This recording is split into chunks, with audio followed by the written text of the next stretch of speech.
Hello and welcome to the EchoChamber podcast. My name is Tony Groves and today we're greenwashing. Martin, you need a wash.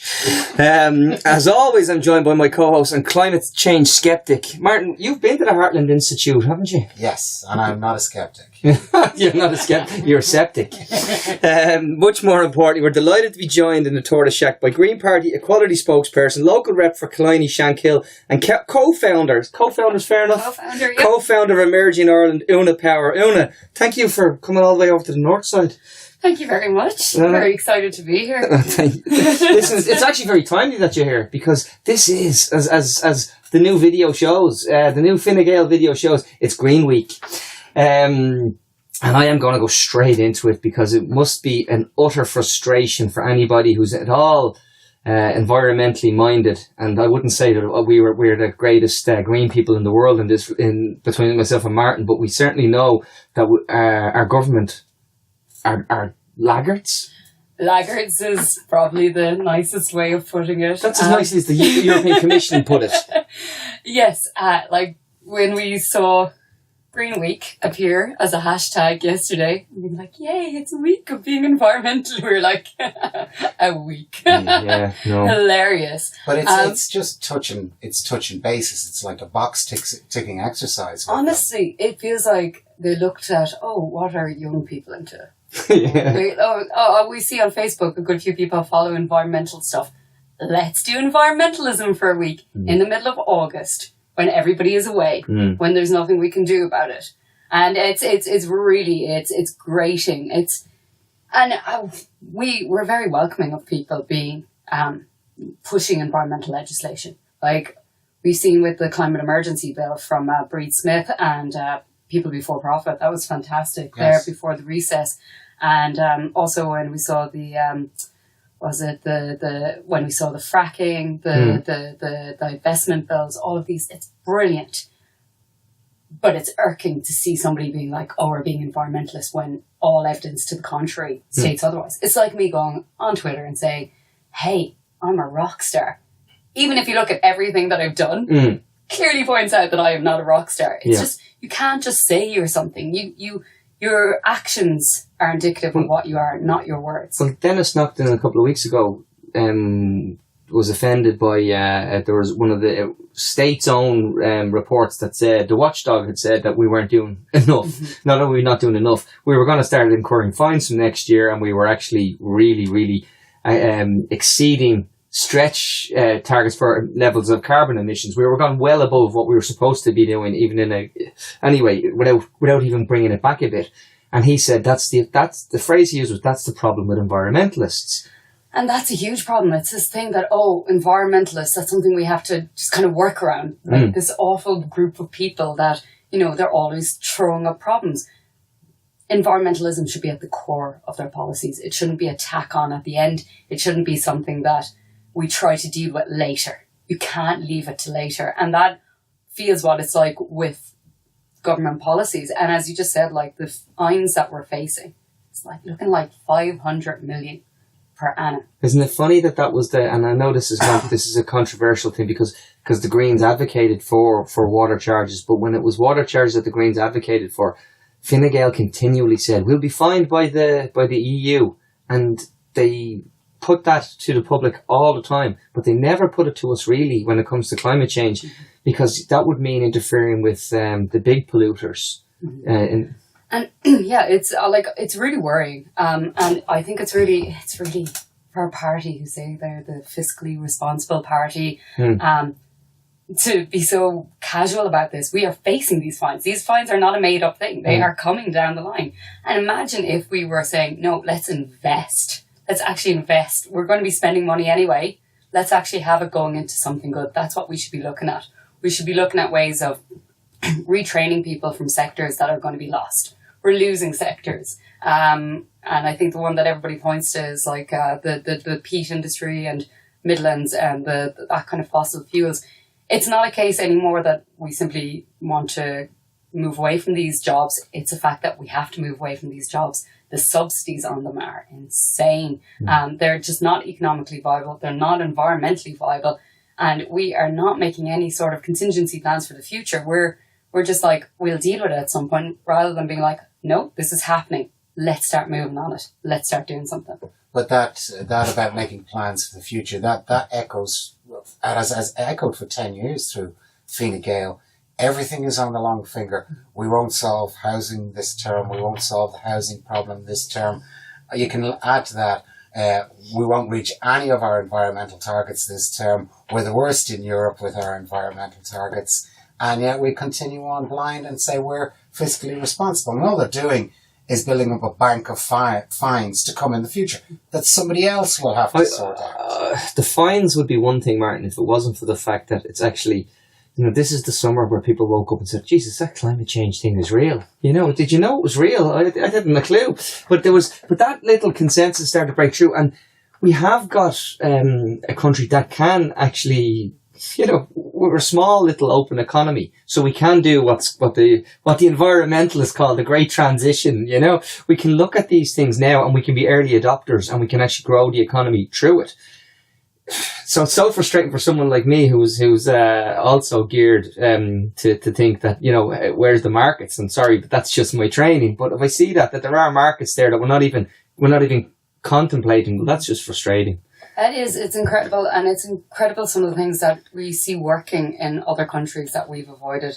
And I think one of the big ones at the moment is looking at, I think in Germany they call it the Energiewende, which is the transition the energy transition, or the energy change is actually the proper translation. And it's looking at community ownership of energy and looking at making sure that people are getting money back on their energy and being self-sufficient at points. And we're like, meh. I've read a little bit about this, and in Germany, it's very community orientated. So that if you're producing wind energy in your area, you don't pay bills in your area. You're actually a net gainer from it. Whereas in Ireland, the first thing they do is privatise it all off to the first biggest person that comes along. You look big, privatise the whole lot, charge everybody through the nose, and you're not going to get buy-in from local communities then. You're just not going to. And that's it. And I think whenever we're doing things like this, like the wind energy, solar energy, we have to have buy-in from communities. Communities have to have a say. If you're going in and you're creating this massive farm for developers and there's no feedback into the community are going to reject it. It needs to have something that gives them something. And I think as well in Germany, parts of it is they have to offer 30% of the wind ownership to the local community. That's right. And that's incredible. And it's a different way of thinking. It's such a different way than this kind of market-driven, let's push growth, let's push developers.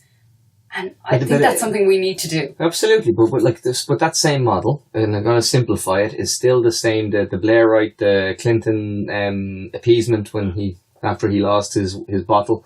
It's that same economic Reaganomics whereby, and we're seeing it even today in terms of things like the school bills. And as Martin says, the big developers are still, our housing crisis is caught because we're choked between big developers and big REITs and big investment funds. When you do that, you lose sight of what Orla Hegarty calls the Dunkirk model, where you can get small little boats doing small little bits of building, small little bits of, whatever it is, and then you build it up. Same with Hugh Brennan, who builds houses up the road in Ballymun. He one of his prerequisites before you get mortgage approval is they meet the people and they want to talk about the community they're going to be a part of. So they introduce neighbours who are going to be neighbours, and they start that process before the houses are even bloody built. These things are important if you want to work it. And I think, for me, that's also very much at the heart of environmentalism, is having an idea of what kind of communities, what kind of world we want to live in. And I think it's really important with the housing as well. When we look at the developer-led strategy, we're building very kind of homogenous style housing. We don't have housing that's kind of, aware of different needs, of different life stages, of different community focuses. And that's bad. That's really bad. Do we want those communities? I don't. I want a community that works for people rather than people working to live in I like to think of it like as a little box they put us in between working hours. That's how they view housing. But that comes back again to Orla and her argument for saying let's go up and let's reduce the number of lifts we need per square metre and this sort of stuff, where what you end up with is more disconnecting. Well, I just have to mention, and I have to mention in passing, Tony, you had a look at these figures today, and Taoiseach Varadkar was out saying that there's an increase in the number of finished builds, but you did a little analysis. Well, the completions are up by 34%, and we know that the completions are, and again, they for the first time they've actually caveated it by saying that we've looked at the ESB connections and said, okay, we know that's not an accurate measure. But they've also they've recategorized some of the dwellings. So what we've found is so a student accommodation has been is dwelling under units, bed units, not actually a home or a house. And we see some of the other connections, and in schemes where schemes which covers these types of mixed tenure, if you want to call it. You can call it co-living, you can call it whatever you want to call it, these new future schemes. Under schemes, there's a 74% uplift, which is a huge uplift. And we've had Mel Reynolds tell us it's the most, these things are the most profitable per square metre is basically what they are. High density. High density. And again, I don't, Martin, I'm not going to come down on like a ton of bricks. The completions are up. They are up. But at the same time, they're not up but relative to what we need them to be. And they're certainly lagging way behind where anything making a dent in the type of housing waiting list that we have. And we still know that I think across the 4 local authorities, I think the figure so far for the year is something like 68 properties completed in Dublin. Now, and last year they completed 15. So they're going to tell you we're up 400%. They've gone from 0 to nothing. Whoop-de-doo. That's basically it, when you use percentages to mask the actual rough figure of it. Let's be honest, it's massaging. It's massaging to present something better. And I think this is just a very Fine Gael attitude when it comes to PR. And going back to this Green Week, that's what it is. It's massaging. And it's great to get back to that, because you mentioned the fact that they're making these videos. I saw Ken Fox put up a use of how the Taoiseach is off spending on videos and Facebook ads, and we've seen that this money that's been pumped into these metrics, and you're looking at it. I think one of the statistics that I saw was when I analysed it, it was, for example, that between the government communications, the Taoiseach's Department of Communication, all of if you group that all together, they're spending 170 million per year on communications, PR, spin, or strategy, whatever you want to call it. They pay to Peter McVerry Trust in state-provided services, funding, if I've got that phrase right, 10.7 million. Now think about that as we're in the midst of the greatest housing crisis of our age, and we're looking of this history of the state, in fact, and we're looking at it, and they're spending money on videos. And when you come to Green Week, it's another video. And they were talking about things like microbeads, as if that was going to stop big oil. Exactly. And there's so many things to cover in all of that. Let me start with the idea of the microbeads, first of all. It's been 91 Green Weeks since they said no to Grace O'Sullivan's microbeads bill. It's been 91 weeks. Another bill came from Labour later on, and they've said, we're going to work on it. This is coming from Fine Gael. We're going to work on it. We haven't seen the work. And it's always finding a reason not to rather than a reason to do it. And actually that's something like we see with just our climate targets in the EU as well. It's always looking for a loophole out. Yes. And what I find really interesting is you see somebody like Josepha Madigan had a video, and it's like 6 weeks ago, her department pushed through the Heritage Bill, which is going to devastate, it's just going to devastate wildlife and wildlife habitats in Ireland.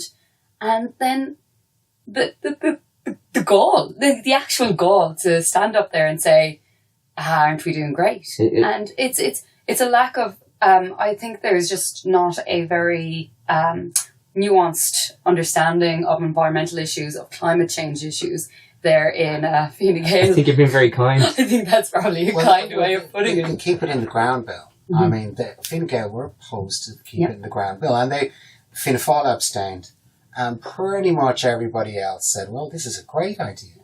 But Fine Gael held out and would not go for it. And it is, looking to the future, keeping it in the ground is the way to go. It's not economically viable to do a lot of this. And it's actually really interesting with the, you've had Sinead in here speaking before, Sinead Mercier, she's fantastic on this.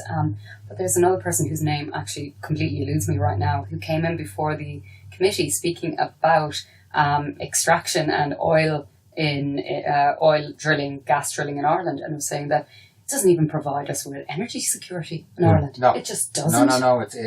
It's basically they come in, they explore. If they discover anything, they pay no taxes. They ship it all out, and then they sell it on the open. It was very disappointing this weekend to see the Sunday Business Post run a headline about drill baby drill, and that there's potential, and we know many people in there are very good journalists and the likes of, but that was just, what was it? Hope grows that Ireland is going to strike oil, and I just thought, wow, hope grows. And again, speaking to, I work with Sinead, and she's just amazing. The wealth of knowledge, the encyclopedic mind, is insane. But she'll tell you how the ratio of fines to exploration is insane. Like, for every couple of hundred explorations, the amount you find is minuscule.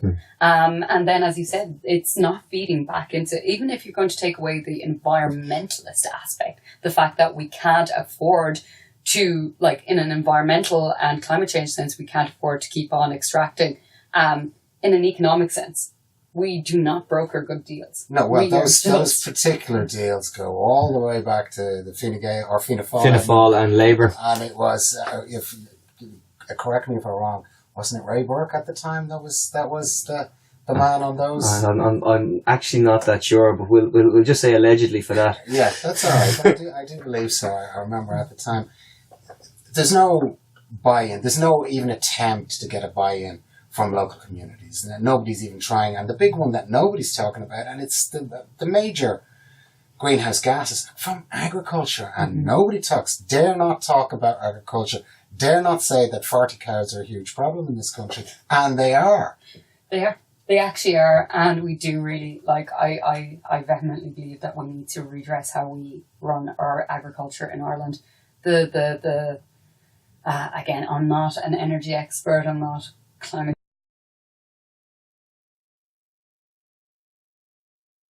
Insane.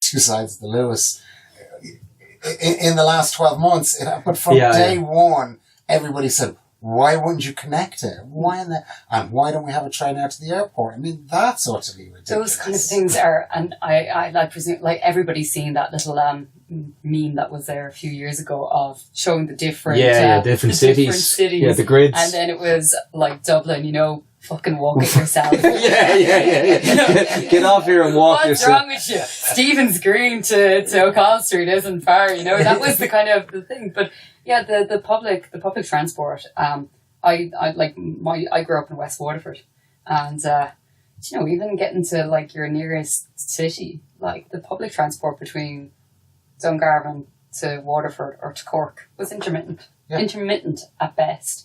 And then the further you're out into the countryside, the more isolated we're becoming. And one of the big things that I felt when I was growing up as well is that the roads then are so car focused in the countryside with no kind of little paths for you to walk along or to cycle along. It actually encloses you greatly if you can't drive. Well, that's very American, is to have these lots of roads with no paths, nowhere for pedestrians whatsoever. That's a very American ideal. And if you look at Fine Gael now, basically when it comes to environment or it comes to transport, they've just drawn a line where the pale used to be and said, if you're outside that, try and make it inside. But I want to come back to another argument, idiotic argument that we get hit with all the time, that they say the polluter pays. Yes. So if you want to say polluter pays, well then we have to have big multinationals pay, and we have to have agriculture pay a carbon tax, and we have to have transport pay, the big, because what we're actually doing when we say polluter pays in this model is we're making sure you or I and I'm going to use that dreadful thing as the squeeze middle or whatever way, we're subsidising and the money flows up as opposed to the money coming down. And I'm actually that was something that, looking at the little tips that were coming out today and yesterday about what you can do, it was very much this individualistic approach to climate change and to environmentalism. And while, it's good to do your part, like, I'm not saying don't do your part, it's good to do your part, it's good to reduce your waste and everything, there needs to be a massive focus on the high level polluters, the high level contaminators, the things like public transport, that needs to come from government. That does not stem from individuals, especially when you have situations where, not everybody can cycle to where they're going to. Not everybody not can safely. walk to where they're, and not safely. And we're putting no investment into the cycling. We're putting the investment into public transport just isn't up to, it's meeting standards that should have been met a while ago. And it's that kind of thing that, but you have a keep cup. Well done. That's what we need you to do. We need you not to pollute. Individual. We need to step away from that. And we need to be, again, looking at the big level ones. Because I think people are ahead of Fine Gael on this. I think a lot of people for a change. for a change. we did not see that with other things that happened this year. But yeah, it's you see people are on the Zero Waste Ireland movement. You see people are cycling more and more, walking more and more. People are already doing their bit. It's up to the government to do their bit now. Yeah, but it's okay, and I'm going to hark back, and I am going to hark back a little to the whole water thing, and the Irish middle, those who make the decisions, have been captured by this idea that the user pays, and they're saying, with water, you're the user, you pay, and they negate the fact, or they ignore the fact that neoliberalism has captured Greens and has captured green policies and flogs them out, like water charges. But instead of using them to improve the environment, what they're using them to do is cut taxes for the people who vote for them. So therefore, I'm completely behind people saying, no, why should I pay for water so that you can get a tax cut? Why should I? Pay your fucking taxes and everybody gets water. And that's it. It's the buying of votes. Yeah, but I remember being in the ODS, and Naomi Klein was in the ODS, and she was giving a great speech. Naomi's very good. And somebody said, where do you stand on water charges? And she goes, water charges, I'm firmly with the protesters. And this woman stood up. I'm not going to say who it was, but I know who it was. And she goes, I'll never read another one of your books. I'll never. And I'm like, but the woman's telling you the truth. The reason they're looking for these charges is to cut taxes on MNCs and higher earners. It's nothing to do with conserving water. It's nothing to do with protecting your system. Nothing. But the same goes, we'll say, for rubbish. We're told, you're the user, you pay. But I don't make the packaging. I don't sell the packaging. I don't benefit from the packaging. I don't want the packaging, and I don't profit from it. So why am I the one paying for it? Why am I? And that's exactly it. That's that individualistic thing, is saying that you do it when we should be looking at that. The higher level. Like, again, there's so many things when it comes to things like plastic, and when we're moving away from them, it has to be at that kind of level, because there's so many intricacies now. We've set up a world that's so there's no idea. There's no point half the time. Sorry to say it, but a lot of the stuff that's happened around the green bins has been just a fallacy. And then you go up to the bring centre and you bring your things and you do your bit, and then you find out it's going to China in the back of a bloody ship, and you're going, what the hell? We're just putting it in a big thing and exporting it out, and now they're saying, look, we don't want any more. So there's things like that where we realise actually what it is classic neoliberalism, Martin, where you're creating a market where there was no market, and you're extracting a profit. I know we could probably go a bit bigger on this. I do want to say, ultimately, I think it has to be absolutely categorical on this. Fine Gael have not done anything in terms of climate change. They've been a hindrance in anything to try and protect the environment, and they've actually stepped in front of some of the best bills that have been put in front of the House over the last number of years. I think it's important that's called out. I do think that everybody should be able to wear some form of environmentalist thing and not worry about the stigma attached. But I also want to go on to, you are the co-founder of a Emerging Ireland is what it's called. And you had your first weekend seminars and talks, and there was a great lineup. I couldn't make it because, up to dubs. But yeah, no. How did it go, and where did it come from? Where it came from, first of all, is it came from a bottle of wine. It came from a bottle of wine and reading Twitter. Terrible combination. Martin's all come from a bottle of Malibu. That's the difference. So it was in the midst of the McGill controversy, where we saw it was predominantly men. Yeah. Male, pale and stare. And just the uproar over that. And we were sitting there going, this is awful. There should be an alternative, blah, blah, blah. Swilling the glass of wine and said, sure, why don't we do it ourselves? Yes. Like, why not? Like, let's stop giving out for once, because stop giving out for once, and we'll try and do something. So, we spoke about it, and my co-founder is Gavin Nugent, and we spoke about it, and we said, what would we want? And we said, it's not just about gender balancing. It's also about kind of having new voices coming to the fore, and kind of having people that you haven't heard, hearing new things, new ideas, new perspectives. And she robbed our model, man. I robbed your model. I was like, to see that in EchoChamber's podcast. We should just do that, but in a room with loads of people. So no, we said we actually just like, we were like, we know so many people who are amazing in different fields. Let's bring them together and let's get the exposure put on them, and not just the usual suspects. And that's not to say there isn't a place for the usual suspects to speak. It's just saying that let's get some new voices, like we know they're out there.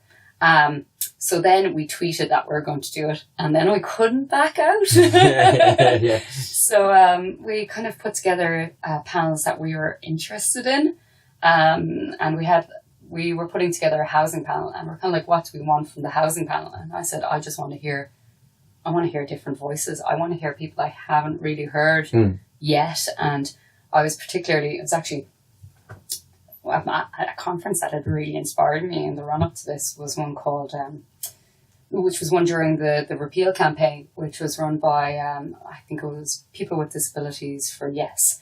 And now Disabled Women Ireland has kind of stemmed from all of that. And they ran a conference talking about how the 8th Amendment affected people with different disabilities. And I went to it, and I was gobsmacked. Like, and I've been to so many different repeal things. I've been reading about how the 8 had affected people for donkey's years, and I learned things I'd never heard before. And I was like, that's what I want. And I remember one of the women talking about how, like, the housing situation affected people with mobility issues. And I was like, Jesus, like, I mean, if it's bad enough for most of us to get a house, how bad must it be if you have certain needs? Our housing system doesn't cater for that. So I was like, let's go out and look at people.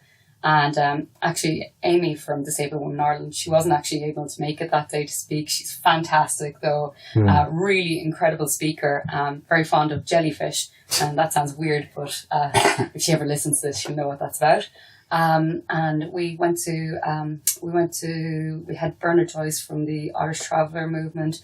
We had Michelle Byrne from the Union of Students Ireland, and we had Rosie Kunene, who's a direct provision activist, and we had Dáil Doolan as well, who's Sinn Féin cancer. And we're like, we want you to just talk about what it's like for the different backgrounds, how bad it is. And it was an incredible discussion. You had Bernard say, listen, there has been a crisis in housing for the traveller community for 30 odd years. This is nothing new for us. And then I had Michelle talk about how students lease their housing. They're like it's a license. They're not actually tenants. They do not get afforded the same rights as other tenants.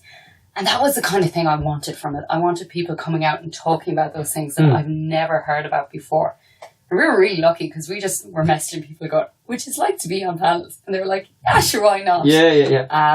And kind of pulled it together in a month and a half, and it went really well. I was bricking it the run up, and I lost my voice and everything. But I actually really enjoyed it, and I really got to learn something.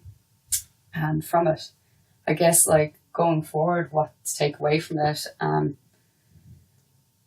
I suppose, you know, on a practicality basis, just be better planned for next year. I was going to say, you're going to go ahead with it again next year. I think we will. We will. And I think we'll because, I mean, McGill is just, at that stage, somebody just needs to take it out back and do the decent thing with it. You know, they just do.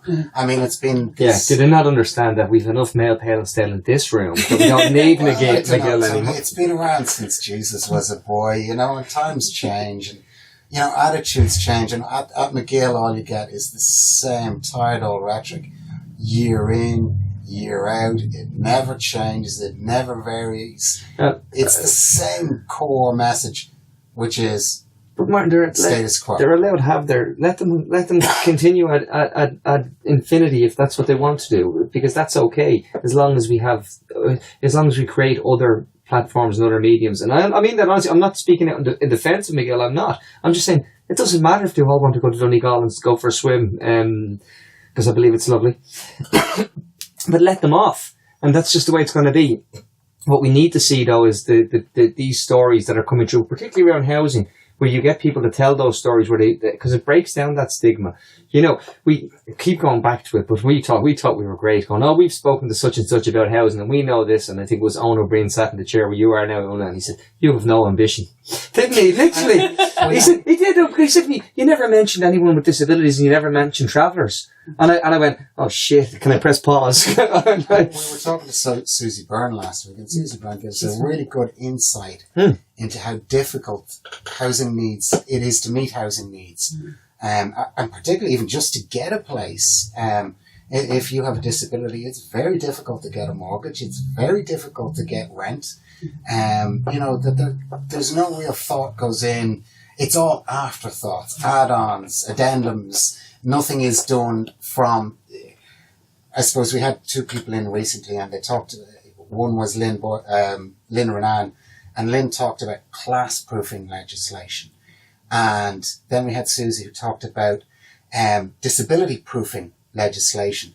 But there also seems to be an element that we need somebody to green-proof whatever legislation comes through. And I know there's been a change with the Greens working closely now with people before profit and other people to get these bills through, like Keep It in the Ground. And that's a great change, because change isn't going to come from Fine Gael or Fianna Fáil. So it's great to see the Greens looking to other people to get these changes through, and I'm all for that.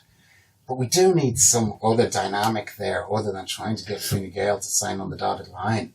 And I think that's for me. And we had one person on Twitter accuse us of being yet another talking shop.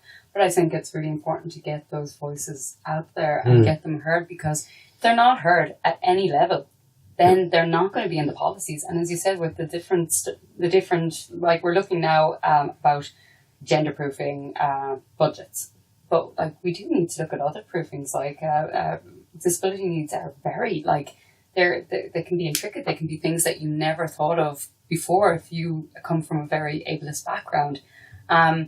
And yeah, that's why, like, I would love, I think if we do it next year, one of the things is I want to make sure these people that come and speak with us are really heard at a wide level, because they're just incredible speakers. And I want it maybe to be taken, you know, notice of by kind of higher up. And I know, like... McGill has agency because it's there so long. Yes. And that's why it has agency. Not because what they talk about is any good, because what they talk about is pure utter shite. But they don't have... you don't have agency because you're not at it long enough. The longer you go, the more the agency you get, the more impact you have, and the more difference you can make. The only reason McGill survives is because, as Tony said, they're all prepared to head to Donegal. That's it. And they're just prepared to do it. And Well, like, I think UCD is beautiful, but like a lot of people don't think UCD is the most beautiful place to go to. We don't have the same swimming as Donegal. We'd be kind of fans of this side of the city where we have DCO. We'd be fans this side. I went to UCD and it's not a lovely place. So it's outside the city. That brutalist architecture, though, it's just gorgeous. It looks like a bad airport from the 30s or something. But no, like, so it's a great initiative. Okay, and I think those sort of things, like, you had interesting panels, you had interesting guests. We need to broaden that up, and you need to raise the profile. So you've clearly been a success, because I saw the people you got. They're really good people. Like, you can't say, and it is wonderful when you engage with people and they just say, yeah, I'll do that, because the fear you have is that, like, no, it's not going to work, And I said to Martin, we've recorded over 100 of these things, and you Well, just I have to works. ask the question. Did you have difficulty getting women? No. So you had no difficulty whatsoever getting literally women. the only difficulty we had with anybody we approached was Glenn Fitzpatrick. He wanted paid. He was like, he had this rider that he sent in. It was incredible. He was like, I want better, more trade union members. And blue M&Ms. But it goes to show that, go on. With lifting the phone or sending a message, you were able to get the right women on board. Well, this is it. As I sasaid, the biggest problem we had was when people were like, I'm away. That was our biggest problem.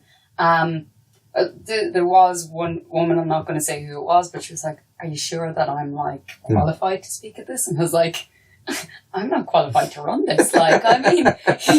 You're like this amazing woman who's very well briefed in her field. I was like, you are definitely qualified.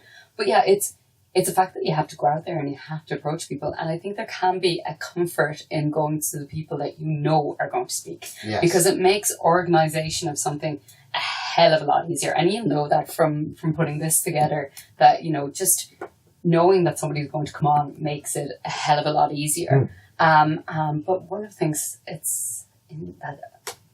thinking about this now is, have you ever heard of Women on Air? Yes. And they put together... let's say a binder of women. I have air quotes for anybody who's who can't see, obviously. But they put together a list of experts in their fields who were willing to speak, and they sent it out. And the lists just haven't been invoked by radio producers, people who are bringing together panels. You have to look outside yourself, and it's difficult. You have to look outside who you know and what you know, and go for something out there. No, that's not fair, because RTE have another show with Brendan O'Connor this year, and he's talking in a quieter room now with stripped back. Brendan O'Connor speaks to a mirror. It's fascinating. This is it now. Well, okay, since you brought it up, I just have to tell you, all summer long, no Sean O'Rourke, and who did they put in instead of Sean O'Rourke? I mean, this is the flagship morning show, and who did they put in? Miriam. All summer. You're just annoyed that you didn't get the call. That's all you think. No, you're mad. Honest to God, I'm turning from TV to radio to other and it's all Miriam. I'm going, what is this? Is it Miriam TV? Is it Miriam RTE? They're reluctant to bring in new voices. And I think it's something, it's I don't know, is it a fear that the person's going to mess up? Is it just easier to go with what you know? I think it's just easier to go with what you know. It's easier to go with what, and safe pair of hands. And safe pair of hands. And that's it. And that's why... if I was in RTE, I'd have Sinead Mercier on a 24-hour loop. Wouldn't we all? But you could put her on a station 24 hours a day, just talking environmental issues, and people would tune in. You could do it. Why don't they... She'd be wrecked, but why don't they have something like that? Why don't they have an hour of environmental issues with people that bring... It's interesting stuff. It's not... And particularly the way Sinead explains it, it's not boring. It captures you. You listen. And again, I just think it's the fact of not knowing who Sinead is, and God damn it, if you don't know who Sinead is, well, I think people do Google it. If you were a TV producer who's looking for panel shows, you need to know who these people are. There's no doubt. There's absolutely so much talent out there. We're always stunned by the amount of talent that there is in this country that doesn't get a say. Yeah. We're stunned by it. That was literally it with Emerging Ireland. It was like, these people I've seen speak at those events, but I've never Yeah, heard on the radio. I've never heard on TV. And just like, I'm like, you know, what's to lose by putting them on and having a chance and having a new voice? But I think we also need to lose, and I mean this honestly, I think we also need to lose the idea that you have to go, next stop is the cutting edge or whatever it is, because that's not going to work. Your next stop is actually to build what you're doing and make it into something alternative. Like someone made a really good point to me the other day, and it was probably shouldn't say it, but Infowars has you know, had more viewers than there are people in Ireland, you know, and that's the cold hard reality. But that's the truth. We can abhor them naturally enough, but that's the fact that lunatic built that up and he had that base. So you don't need to sit around and wait for the phone call from TV3 if that's not what you want to. You can create something like Emerging Ireland. You can really put it out there, and more importantly, you've created synergy there where people now know people that they've left that room, and all of a sudden there are connections made. Yes. And that's it. And it's like one of the things that I would really like for next year as well is to make sure we have a whole new slate of people speaking at the event. You know, not just like we know that's not the people who spoke were brilliant. Yeah. But it's to give there's like hundreds of other people out there who are working on things who are amazing and whose voices should have a light shed on. And I think, like, going back to RT, we do see that a lot. It is the same talking heads. It is the same presenters, and like, I don't know. Like, who am I to tell them what to do? But maybe I am. Well, I pay taxes. If you pay a TV license, you have a say. Yeah. And if you don't like it, put your hand up and say, "This is shit. Why can't we have something better?" Yeah, and like it's a public service broadcaster. It should be serving the public. Yeah. And at times, I don't think they are. I think like, even if you look at, there's not really a massive excuse for it, because if you look at the likes of TG Catter, which is always trying to be innovative, and you have incredible documentaries, and you even have like, and I do not speak Irish, but I'm there watching dramas that are on it, and it's incredible to see them taking those risks. There's no excuse not to take the risk. If the best you can come up with for your autumn lineup is Brendan O'Connor and an hour about where Bertie's roots are from, honest to God, you're not in the game. You deserve to lose. Yeah, well, but I suppose that's goes back to my point.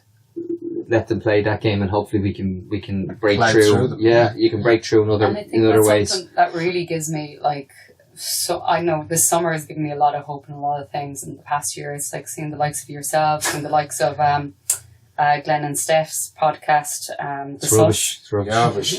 What waste my time. It's like, don't encourage people to go to another podcast. Yeah, I'm editing this now.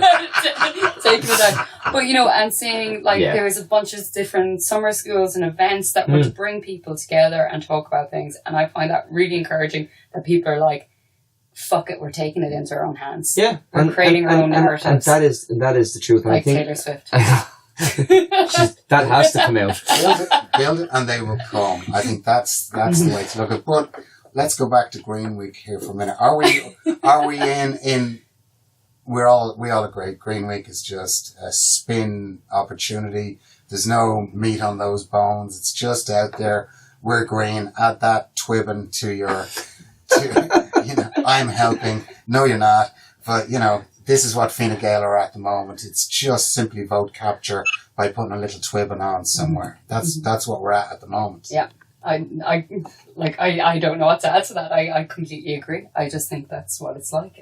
All right. So if you're out there and you're actually interested in matters green, don't really look at Fine Gael's green twibbon. Let's have a green week together. Let's all be green together. You know, these things are more than 1 week. It's 52 weeks of the year. If you want to be part of it, you're after doing a lot of work on this. So make your pitch, get people involved. Yeah. So if you're looking for environmentalist things, I'm going to pitch like a bunch of people at you. It doesn't even have to be getting involved with a political party. And I say that as a Green Party. Please join me. But no, there are fantastic organisations, not here, not anywhere. Look them up on Facebook. They're this wonderful grassroots organisation. You can get involved with Friends of the Earth as well, Voice Ireland. There are all these groups that you can get involved with who have the depth of knowledge, and they have this incredible activism to them. And they're the people who are pushing for real changes as well. Look to them to get involved. Don't look to, fancy glossy videos that cost a lot of money, but in the end belie the true nature of Fine Gael when it comes to environmentalism. Thank you very much. Well, thank you so much for coming on, and I think we all can agree that we can all play a part. Not everybody is going to be how do I put it? As you say, joining political parties, but we can certainly put pressure on our own TDs, whatever political colour are, to actually look at the causes and big polluters and what we need to do to move on, because that's the real game here. The game is above the parapet. It's not about what are we doing in terms of our reusable cups. That's all great, but and I'm going to finish with one little thing on it where they turned around and they had carbon credits where these games. So, be mindful that some of the games that they're playing where they're saying they're doing things, they're just creating markets. So we have to be more wide to what's going on there and just inform yourself and do look at those other channels. And best of luck with everything that you're doing, and stay busy and stay in touch. Yeah, and I look forward to seeing you at next year's Emerging Ireland. Well, thanks very much for coming on. That's so far. Thank you for having me. We've had 3 great people on from the Greens, and I mean really 3 great people who'd inspire you. Who? I know Sinead. Not that Peter Kavanagh guy. He paid me 20 quid outside the door to say that he was great. He's in the Greens. Yeah. He paid me 20 quid outside the door to say I saw him with Simon Coveney yesterday. He actually making a video. He actually said, "Tell Tony I'll sign up to the Patreon model if he's..." Yeah. Oh, Martin, well played. Guys, thanks for listening. Talk to you all soon. Do tell your friends. Do share. We mess about it. We have no budget. Throw us a price for a cup of coffee. Thanks. Bye bye.